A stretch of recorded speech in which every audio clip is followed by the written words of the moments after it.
Ezekiel chapter 17.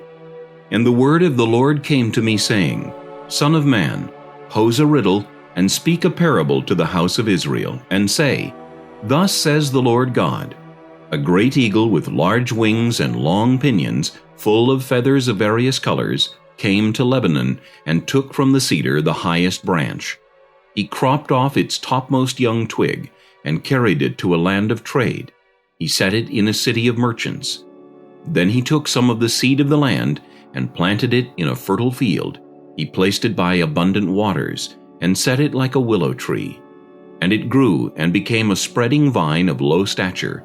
Its branches turned toward him, but its roots were under it, so it became a vine, brought forth branches, and put forth shoots. But there was another great eagle with large wings and many feathers. And behold, this vine bent its roots toward him, and stretched its branches toward him, from the garden terrace where it had been planted, that he might water it. It was planted in good soil by many waters, to bring forth branches, bear fruit, and become a majestic vine. Say, Thus says the Lord God, Will it thrive? Will he not pull up its roots, cut off its fruit, and leave it to wither? All of its spring leaves will wither, and no great power or many people will be needed to pluck it up by its roots. Behold, it is planted. Will it thrive? Will it not utterly wither when the east wind touches it? It will wither in the garden terrace where it grew. Moreover, the word of the Lord came to me, saying, Say now to the rebellious house, Do you not know what these things mean? Tell them, Indeed, the king of Babylon went to Jerusalem and took its king and princes, and led them with him to Babylon. And he took the king's offspring, made a covenant with him, and put him under oath. He also took away the mighty of the land, that the kingdom might be brought low and not lift itself up, but that by keeping his covenant it might stand. But he rebelled against him by sending his ambassadors to Egypt, that they might give him horses and many people. Will he prosper? Will he who does such things escape? Can he break a covenant and still be delivered? As I live, says the Lord God, surely in the place where the king dwells who made him king, whose oath he despised, and whose covenant he broke, with him in the midst of Babylon he shall die.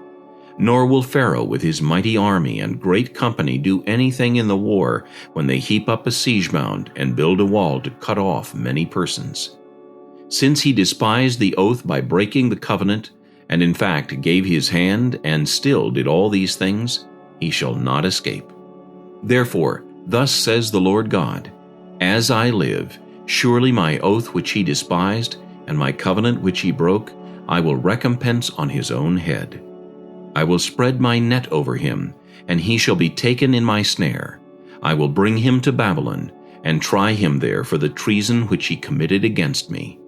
All his fugitives, with all his troops, shall fall by the sword, and those who remain shall be scattered to every wind. And you shall know that I, the Lord, have spoken. Thus says the Lord God, I will take also one of the highest branches of the high cedar, and set it out. I will crop off from the topmost of its young twigs a tender one, and will plant it on a high and prominent mountain. On the mountain height of Israel I will plant it, and it will bring forth boughs, and bear fruit, and be a majestic cedar. Under it will dwell birds of every sort, in the shadow of its branches they will dwell. And all the trees of the field shall know that I, the Lord, have brought down the high tree, and exalted the low tree, dried up the green tree, and made the dry tree flourish. I, the Lord, have spoken, and have done it.